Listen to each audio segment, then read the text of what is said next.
but it's really expanded now, and just like the dominating play that Joel Eriksson Ek has had, playing alongside, of course, Matt Boldy and then also Marcus Johansson. Got to give him some credit for what he's added to that line as well, but they have just been absolutely dominating. I think we talked about it probably like about right before when I kind of when the date range for this graphic, I was talking about Ek and Boldy, not scoring a ton, but they're playing really well. They're getting the tough matchups. Haven't really been winning in those minutes yet, but we think it'll come. And now Matt Boldy, I believe, has goals now in 7 of the last 8 games, and then him and Eriksson Ek and Johansson have done this, playing on average. So this doesn't sound like a lot, but if you kind of look at the grand scope of things, so I think my actual tweet itself, I said something along the lines of, I think Eriksson Ek has played 181 minutes across the last, I think it's 14 games at 5-on-5, and 104 of those have been up against what I would call the team's best line. And it's the majority of his 5v5 ice time every game, so about 7 minutes of his usual, depending how many penalties, it's 14 to 15-ish minutes, some nights 18. So a lot of his ice time, and just you look at the lines he's gone up against, and just some of the names on there.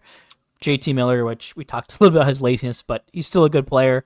Alexei Lafreniere, Timo Meier, Nico Hershier, Nick Schmaltz, Barrett Hayton, and Clayton Keller. You have we just talked about him. Macklin Celebrini and Will Smith twice. Crosby, the Kane Pedersen Besser line in Vancouver. Forsberg and O'Reilly in Nashville. Huberdeau, Frost, and Coronado, Calgary's top line. The Celebrini and Smith again. Kreider, Carlson, and Terry, Anaheim's top line, who's scored at will. And then Barbashev, Eichel, and Bauman in Vegas. Very, very good players. While winning those minutes 4-2, just 2 goals against. Also controlling 65.1% of the expected goals as well. Just 1.95 expected goals against per hour. Selke type shutdown. It's one thing to go out there and win your minutes, but to win your minutes against every team's top line, and then now be scoring a little bit more on top of that. Really great to see. I didn't update this with last night's game. They did get scored on, but I think they were the only line, the Ek line, I think, actually did win their minutes expected goals wise against the Aho line, who they matched up against much of last night. So, but yeah, just unbelievable what those two are doing. And then on top of this, Eriksson Ek has won the most faceoffs in the NHL this season, 239, and has taken the second most at 458. So also for the first time in his career, hitting just above that 50% mark on faceoffs. I think his career been close to 47. So we're seeing a pretty 4 to 5% in a year is pretty huge. So just unbelievable what he continues to do. And I will maintain, this guy needs to be a Selke contender year in and year out for just what he does. And the point, a lot of people point to the points, but I think you just look at everything that he does for this team, from face-offs to playing power play, penalty kill, net front, shutdown, drawing penalties but not taking very many. He's just does so much for this team, and it's just unbelievable to me how little recognition he seems to get outside of this market sometimes.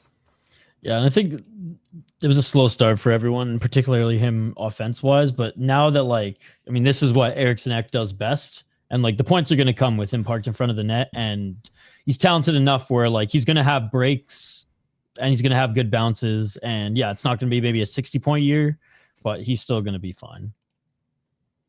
Yeah, absolutely. So love what we're seeing from Eriksson Ek and Boldy and Johansson. That's given that that secondary line to get the Kaprizov going a little bit more. I think we've seen. They're 6-1-1 in their last 8, I think, in the month of November. So we're seeing that's trickle down from Eriksson Ek. We'll talk about Spurgeon here in a little bit, but another guy who's really been driving the success lately, and feels like we're talking about him every week now, but Jesper Wallstedt, another monster performance last night, coming off of back-to-back shutouts. He goes out and makes, I believe it was 44 saves, I think, on 47 shots last night for Wallstedt, including shootout all-star with 2, not one. The glove save was unreal, but all the saves were good. Mm-hmm. Yeah, and you could just, it's just so awesome to watch him have this bounce back season, and seeing him get into the games, hold himself accountable, talk about his confidence, oozing confidence. Yeah, as he should be. These stats are slightly cherry picked a little bit, but if you look at all the goalies who have started at least 7 games, he's third in goals against average, 2.2. First in save percentage at 926. He leads the league in shutouts. He's the only one that has multiple this season. And to boot, 2.8 to 3.3 goal save above expected, depending on what website model you're using.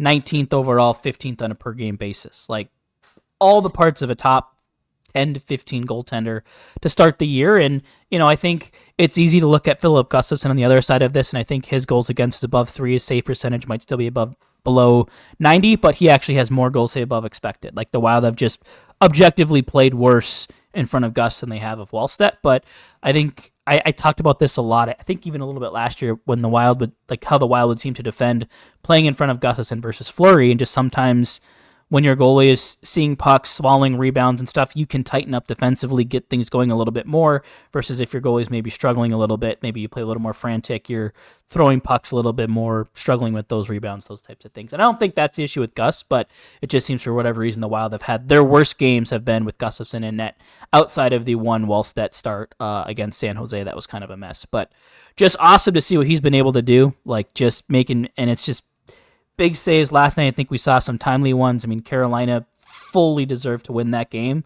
But, the Wild capitalizing their opportunities. Someone brought it up on Twitter today. It was like, it just felt like the Wild had way fewer high danger chances than kind of Carolina. And they just looked like a different team than the team that was spiraling out of control, that had no defense, no offense, no depth. And it was only the goaltending, keeping it afloat.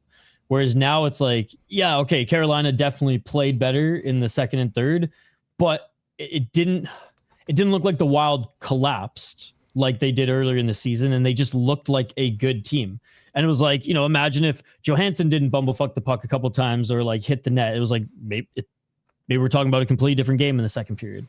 Yeah, and it's just, they're going to have some duds like that. Carolina, like, and it wasn't just him. I'm just saying he had, I'm saying the team as a whole. Good game. It was just like there was just some shots where there's just some opportunities. Just like, oh man, Johansson 2 weeks ago, that's in the back of the net. Like, yeah, and that's not an uncommon thing. Like Carolina, like they're nicknamed the Corsi Canes in the analytics community. That for Stan reason. Coben Blake line, they were insane last night. Insane. Playing a lot against the Kaprizov Yurov Zuccarello line, mind you. And just hem them in their own zone. I think they're 5-on-5. I think their expected goals were like 1.2 or 1.3 to like 0.04 or something. I think their shot attempts were like 23-3. Like they were just dominant. Had all 3 goals in the game. But it comes down to overtime. The Wild, a little bit on the ropes to start it. Got a couple looks late, including Kaprizov, I think actually hitting the post or the crossbar, trying to go short side at the ear. And then Jesper Wallstedt, a huge breakaway save, gets the Wild to the shootout. Matt Boldy scores. Wallstedt stops all 3. Now 7 for 7 on the year. They get a big win, but just awesome, dude. Yeah, it was a fun game, and like I was tired in the third period, barely keeping my eyes open. But once I went to shootout and like Wallstedt made that first save, I was just like, all right, I'm into this. And yeah, we're talking about Zambonis. I'm sure it was buzzing late night. Yeah, there you go. Yesterday. And then let's see and then I want to go last year. One hot take, one thing I thought was a hot take but might not be. Talked about on Twitter this week in the Puck Your Opinion segment. I just want to say, Puck Your Opinion. So the first, and like I'd seen this floated around, like obviously we're all really excited about Jesper Wallstedt, like off to a crazy start, looking the part number 1, goalie of the future.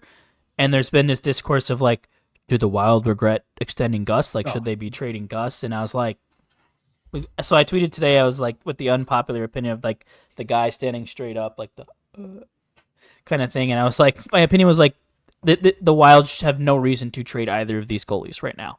Like they are, this year, I think, have a combined cap hit under $6 million, and after Gus's extension kicks in, it'll still be, I think, it's exactly $9 million combined for these two, so 4.5 apiece for 2 top 15, top 20 goaltenders is like, that's a competitive advantage. Like you look at teams like the Canucks, or sorry, not the Canucks, the Oilers, who have like not had goaltending in maybe since like Mike Smith in 2019 or 18, whenever that was.